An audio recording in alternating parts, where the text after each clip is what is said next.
Good morning. I am going to give you guys a new garden tour. It's been a week, maybe 2 weeks, because the last garden video I did was the garlic harvest. So we're just going to walk through, look at how everything is blooming and growing, and just get a sneak peek of what the garden is looking like on July 21st.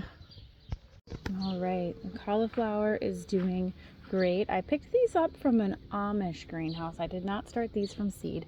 It's kind of cool because this white one's got little tints of purple in it. So I find that interesting. It's my first year growing cauliflower at all. That one should be ready to harvest really. I might pull it for tonight. It's getting really close. This little batch of zinnias is looking good. These were all from seeds that I saved last year. I love growing a lot of zinnias because it's really easy to save their seeds and sprinkle them around, and then you just kind of never know what variety you're going to end up with. The asparagus, obviously done going to seed a lot here. I need to weed in the asparagus bed again. Same with the strawberries. The strawberries are done. There are a couple ever-bearing plants snuck around in here that every once in a while I might get one from, and then I need to weed in there, but we're doing good. This area of the lilies, some of them are done already. Some of these are yellow and orange colors, and I think I've said this before, but I'm really not a fan of yellow and orange in my garden. One of these years I will move them somewhere else so they're not in here. These ones, I don't know what they're called. Really, I don't keep the variety, like the specific variety of any flower, because I don't care. My mom gave me these. They smell so good and so strong. I can smell them in the front yard. It's almost overpowering when you're this close. Some of the stuff has flopped over. Part of that's just because this doesn't get the best morning sun, and then the afternoon sun is over here. So everything kind of, as you can see, the hollyhocks, everything leans this way because they want the sun, and I should have tied them up. I might eventually. The hollyhocks all look beautiful. Catnip needs to be cut back. See, more catnip needs to be cut back. I always love this little aisle with all of the anise. In the afternoon when the bees are awake, because our neighbors keep honeybees, this is just loaded with them, and it's really fun to walk through here, and there's just swarms and swarms of bees, and that's the same for this area. And here my leucanthus is blooming.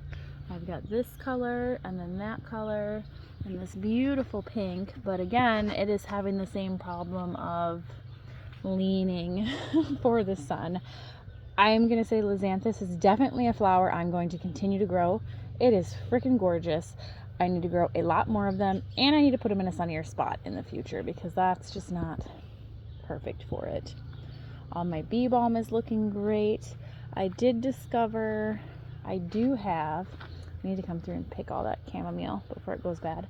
Most of my bee balm is this like lavender purple color, but I do have a little soft pink here.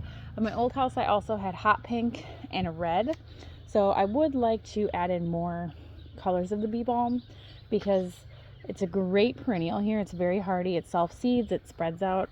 Obviously I have like a wall of bee balm, and it's little to no maintenance. They can get a little bit of powdery mildew depending on how wet it is and if they're getting enough sun, but that doesn't really bother me. If it bothers you, see, powdery mildew, either treat it or don't plant it, but it doesn't bother me, so it's whatever. Hostas are looking good. Let's see, over here we've got, see, the hostas are flowering even. My cucumbers are doing great. We've been eating a lot of them. These are pickling sized cucumbers. I have been letting them get a little bit bigger so we can eat them in like a cucumber salad, but you run the risk, especially this time of year when it's hot, of them getting a little bit bitter. It's okay though. I need to do a little bit of weeding through here. My little cucamelon plant that's down in there. See, he's growing up. Ooh, weed in the way. He's over here, but he's vining up the cucumber. I don't know if I'll get any off the cucamelon. He should have been somewhere with more sun. I just didn't have a good spot for him. I don't really care. I'm not a huge fan of the cucamelons. It's more I plant it for the kids because they think they're fun. So whatever. Oops, hair in the way. The nasturtiums over here are doing good. My green beans over here have not produced any green beans yet, and I'm wondering, I saw a bunny in here, and I still need to weed. I saw a bunny in here, a little baby bunny the other day. So I'm wondering if he's snacking on my green beans, which is okay. I only have a few green bean plants. That's not really even enough to do anything other than snack on a handful of them here or there. So I need new seeds for next year and to plant a lot more. I think I see one green bean. Putting that in my pocket as a snack. What's going on in here? The Brussels sprouts. Okay. My people that are better at growing Brussels sprouts. My mom has said you should snap the leaves off as they grow, and that'll produce the Brussels sprouts. I've always left them, and really my plants don't start producing until the fall when it's cooler because it's too hot right now. My broccoli is kind of doing iffy. I've grown broccoli before. I think it's a little too shaded here. I was trying to keep it shaded because broccoli likes cool, and I got him in late, but whatever. This broccoli, he's starting to flower. The flowers are edible and they taste good. So I'll probably harvest this with that cauliflower, and that'll go with our dinner tonight. You see we have a few more lily varieties in here, but they're about done. I just accidentally snapped off a cauliflower leaf. And then there was one cauliflower in here, I think that one, that I had thought was going to be a cabbage, because for a while it was staying short and fat and really leafing out, and now it's getting tall. So, or not cauliflower, Brussels sprout. So I think that is actually a Brussels sprout. I don't know if I was calling all these a cauliflower a minute ago. I meant Brussels sprouts, guys. It's early. And then here we've got the kohlrabi, and then there's turnips and beets in here. I should play around. The beets are over here. I know those are too tiny still. I should play around harvesting a few of these at some point and figure out if they're ready or not. I have no idea. I've never done turnips or beets before, so winging it. I took down my grow tower, and the things I wanted to save, which were the leeks and then some dill and some borage, I replanted. The leeks went in here. So where you see the clumps of leeks, these were in the grow tower. They are now here. The leeks along the edge that are a little bit different color, these are ones I had already. I also stuck a few zinnias in here, and these are some bunching onions that I started from seed a bit late. It's just the radishes were in here. It's too hot right now for me to want to do another round of radishes in here currently. Whenever I harvest that half, I'll probably do a second round of radish in there. For now, that works. Carrots, doing good. You know, watering them, fertilized them a little bit. Working on pulling the weeds out with trying not to disrupt my carrot seeds. I am really bad about when I sow my carrots because I just get the normal seeds. They're so tiny. I sow them really thick and then try to remember to thin them.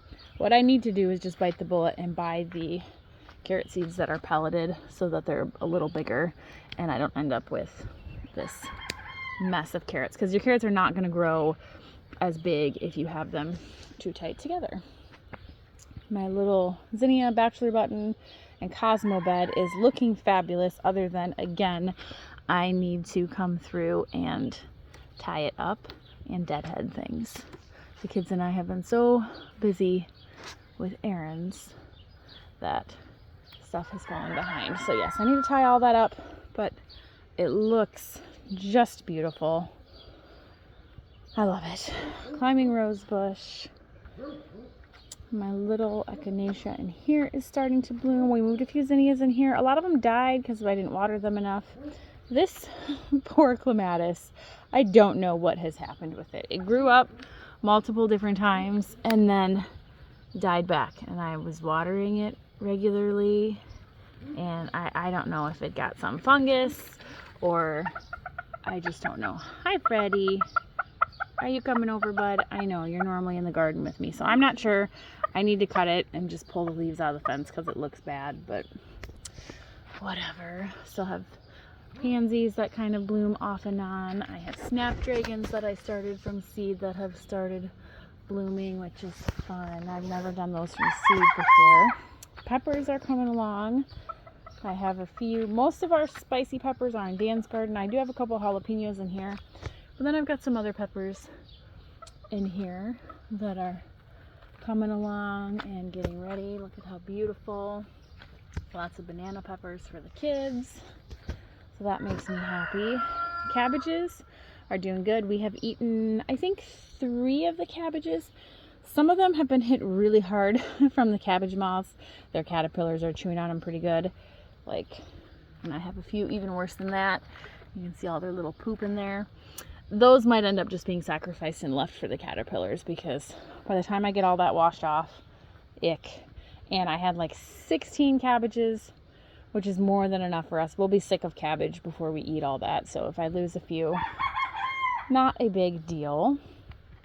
Still, we have some eggplants growing. I mean, they haven't started bearing fruit yet. I've never done eggplant before.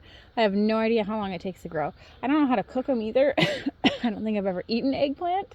So if I get that far, I don't know. It seems late in the season for it not to be producing anything yet. I don't know. The roses kind of finished their first flush of roses. I usually get a second one in August. Looks like I might in a couple weeks. If I want to keep any of these for the August flush, I will need to bag the flowers, because the Japanese beetles are out now and they love them. The dahlias have started blooming, which I love. This is a dahlia that I started from seed this year. Isn't it beautiful? And then Freddie. The rest of them are varieties that I've had every year, and it's just whatever survived over winter. I do not label my dahlias. I do not keep the names. Like I said, I don't save flower varieties. So what blooms in here, because not everyone overwinters well. What blooms is what blooms, and the colors, it's just a fun surprise. I never know what's going to show up where. Obviously this patch looks empty since the garlic is gone. I need to till it in again. The zucchini's doing great. We're eating zucchini basically daily. This area, I moved some of the dill that was in the grow tower over to here. I'm going to let it self-seed there, and hopefully I get, you know, a little dill patch there every year. And then Aspen and I transplanted a bunch of zinnia starts in here. And then I put the borage that was in the grow tower here as well. Same thing, I'll let that seed out, and I should theoretically get borage there every year without having to do anything. I guess I haven't said, I took down the grow tower because it has been so dry, like so dry, and I was not doing the best at keeping it watered, and the plants would get sad and droopy, and I was just like, you know what, I am going to take it down, because that's going to just be the easiest thing at this point. A lot of what was in there, you know, spinach and lettuces and kale and arugula was all kind of done anyways because it was getting hot. So I took it out. I made a trip to Home Depot and I saw this beautiful rose bush and a pot with these 3 white echinacea in it. And they accidentally fell in my cart and came home. So I actually extended this bed. It was back here. I extended it out, you know, in some areas about a foot and in some a little less, to fit in this beautiful new rose and echinacea plants. But I mean, and it smells fabulous. I haven't taken the tag off yet because I figured someone might want to know. My other favorite rose that I have, the one that's kind of a peach color, is also a hybrid tea rose. I find that those have the best smell. So I really like those. He's got a little bit of funk going on. I'm not really worried about it. He'll acclimate in here and he'll be fine. Some of my zinnias are starting to grow. I think I did a queen lime blush one along the back, and that is kind of what that looks like. So just in this section, that's what should be. Normally I spread whatever zinnia seeds anywhere, but I tried to do like a pattern back there. I got some more nasturtiums blooming. Cosmos and stuff in that area should be blooming soon. See, here's one that's starting. I think he gets a little more sun. Look at how beautiful those petals are. My poppies that are down here have started their teeny tiny one, probably because I started them late. Look at his little seed head. So cute. I started them late, and it's not a great sun area, and it could be partially the variety. So always, I like poppies, but I would like to have some of the really big, beautiful poppy flowers. So I think I will need to order a different type next year. I had found dill that's self-seeded in the garden where the grow tower was last year, and I moved him over here. Clearly I need to come through and pick on the weeds a little bit. And what else do I have in here? Maybe that's some echinacea. Ooh, no. It is forget-me-nots. I forgot I moved him in here. So those, I don't know when those will be blooming, but those will be cute. Over here, the flowers, my overflow, or my tomatoes, the overflow tomatoes along the back fence are producing. I need to come through and tie them up a little bit just because otherwise they get in the way. As you can see, zucchini. I've had a couple zucchini not get fertilized properly, and I just pick those off and chuck them over for the chickens. They know to hang out on the other side of the garden fence because all of my weeds and produce or things that I pick off, I chuck out there and then they can snack on it. Look at those chickens roosting. Hang on. They're up in that tree branch. That's silly. Silly chickens, what are we doing? Again, this is where I had a garlic patch, so it looks kind of empty right now. I did move that one delicata squash that was down there up to here. It's been a little angry, which I figured it would be, but I'm trying to water him in good and hopefully he'll produce for me here. The tomatoes are looking fabulous. I'll show you those in a second. Ooh, deer fly biting me. Sorry, I just used my phone to bash it. You got jiggly. Stupid deer fly. There, cherry tomatoes. Might be one ready down there. Yummy. I've been snacking on these. This is a little dirty, but it's also going in my pocket for a snack. So cherry tomatoes there, tomatillos, more cherry tomatoes. I've got the back row of gladiolas, which you can see mixed in with some grass that I need to weed out. Sunflowers along this edge. I did come through and give them a nitrogen feed to try and give them a little bit of boost.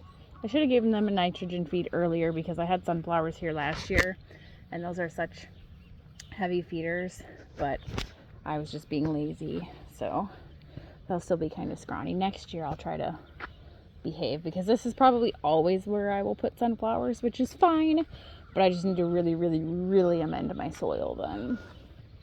But yes, see, here's my tomato jungle.